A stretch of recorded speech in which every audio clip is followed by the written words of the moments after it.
years have been trying, I imagine, as a sports person. Which has been the most trying, the Mercedes last year's or this year with Ferrari? And what have these 4 years done to your self-confidence? I don't really compare them. Can't compare them all. They're all different in their own ways. And I was in a different place each year. You're in a different place in your life. So I definitely wouldn't compare any of them. What was the last part? Your self-confidence, because you're the greatest of all time, so many would say, and yet it's been so difficult. Yeah, it's been difficult. I mean, yeah, confidence goes up and down. It comes with the territory. And it's challenging, but I still have full belief in my abilities, and that's most important. Like, holding on to that is not always the easiest thing to do, but that's what got me to where I am. So. Can a 7-time world champion lose faith in his team before closing a season? What does it mean when Hamilton with Ferrari calls his car the worst? Today I reveal to you Hamilton's explosive statements before the Abu Dhabi GP and what they imply for his future and for Ferraris. Lewis Hamilton and Ferrari. In theory, a combination destined to make history.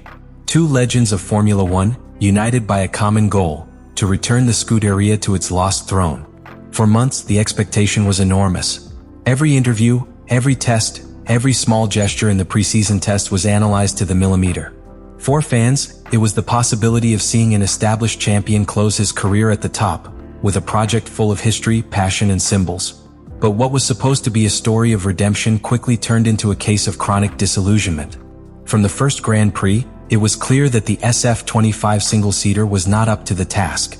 Despite the initial enthusiasm, the results were mediocre, the performance inconsistent, and above all, the car was difficult to drive. Not only was it slow, it was unpredictable. And that, in modern F1, is lethal. Stability, that invisible but crucial quality in driving at the limit, was conspicuous by its absence in each Hamilton stint. The most serious thing, however, was not the lap time. It was the emotional and technical disconnection that was beginning to be noticed. Every great champion has had to deal with problematic cars. But when there is understanding with the engineers, when there is a shared work philosophy, these problems are transformed into surmountable challenges. In this case, common language seemed to not exist. Hamilton, accustomed to a surgically structured work environment like at Mercedes, was faced with a very different culture. Ferrari is passion, yes, but it is also chaos when things don't work out. And that's exactly what happened: chaos. During the first few races, Hamilton tried to adjust his driving style. Adapt. Analyze Charles Leclerc's telemetry, try more aggressive settings, change your braking approach, even reinterpret your layout in certain corners. But the results did not arrive. On several occasions, the Briton finished outside the top 10 without rhythm, without confidence, visibly uncomfortable in the car. And the most disturbing thing, without clear solutions from the team. The symbolic became even more powerful. A 7-time world champion, the man who dominated the hybrid era, crawling in the middle of the grid, fighting against cars inferior in theory, but superior in execution. It was like watching a chess master play with incomplete pieces. Every movement seemed forced. Each result, a disappointment foretold. And meanwhile, the media was unforgiving. The Italian front pages went from enthusiasm to skepticism in weeks. Questions about whether Ferrari had made a strategic mistake became common. Was it an emotional bet? A marketing signing more than an engineering one? How much of this failure was the car's fault and how much was due to failed management by the technical team? Hamilton, for his part, began to be more reserved in his statements. But in the paddock, there was talk of pent-up frustration. It wasn't just a matter of lost points. It was the feeling that the project was poorly conceived from the beginning. And that is devastating for a driver who has built his career on pinpoint decisions, successful partnerships, and high-performance environments. So we arrive in Abu Dhabi, not with a champion who closes his first season with renewed hope, but with a legendary veteran who seems to question whether the last big move of his career has been a miscalculation.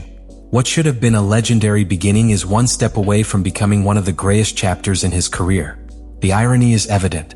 While Charles Leclerc retains his seat for the entire activity from Friday to Sunday, Hamilton must give up a third of his preparation time. And not on any track. Yas Marina is a technical layout, which mixes low-speed curves, long straights, and aggressive changes of pace. But the most important thing is its day-night transition. Only FP2, held at dusk, takes place in conditions similar to the race. Therefore, losing FP1 means more than just not riding. It means compromising the entire tune-up program. In other words, It means going into Saturday and Sunday without the fundamental work of data accumulation that any pilot needs to make informed decisions. Hamilton thus faces a new obstacle. Because with an unpredictable car without a solid base in the setup, and without having mastered the behavior of the SF25 all year, every minute on the track was gold. These types of technical limitations in the use of time, in another context, would be acceptable. But not here. Not in the last opportunity to try to redeem himself against a season that has already been labeled by the driver himself as the worst he has experienced in Formula One. Beyond the technical, there is an emotional reading. That Hamilton's replacement is Arthur Leclerc, and not a generic young man, is not irrelevant. He is the brother of the teammate, of the man who has been part of the Ferrari DNA in recent years. The symbolism is strong. Because in a team obsessed with lineage, with surname, with history, seeing the younger Leclerc get into the car that Hamilton has not known how to tame, even if it is only for an hour, is a gesture that some sectors of the Italian press have interpreted as a sign of generational change. He also said that he spent a good part of the year working against the grain. And that phrase, although brief, encapsulates the feeling of an entire project stalled. Because when the team leader is forced to improvise every weekend, when the setup changes drastically from Friday to Saturday with no apparent logic, when the engineers fail to find lasting solutions, what is left is a frustrated driver, racing without direction. The most shocking thing is that Hamilton did not mention other drivers, nor did he compare his situation directly to that of Charles Leclerc. But the contrast was inevitable. While the Monegasque seemed to have found some understanding with the SF25 at key moments, Hamilton struggled to feel that the car responded to him. His experience, his adaptability, his history of working with engineers to extract every last millimeter of performance. Nothing seemed to work here. And that generates another type of fatigue, emotional fatigue. Because losing races when you know that you have given your all is not the same as when you feel that your environment does not even allow you to compete on equal terms. In his final words before the GP, Hamilton let it be known, "I have had to adjust my expectations. I thought we could fight higher up. But it was evident from early on that we were not in that league." There is resignation in that phrase, a bitter acceptance of reality. And although he did not talk about the future, nor about breakups, nor about drastic decisions, the tone with which he expressed himself indicated a process underway. A process in which he is probably re-evaluating everything. His role at Ferrari, his motivation, his legacy, his desire to continue. Because at this point in his career, Lewis Hamilton doesn't race just to be on the grid. Race to win. He runs to close his story at the summit.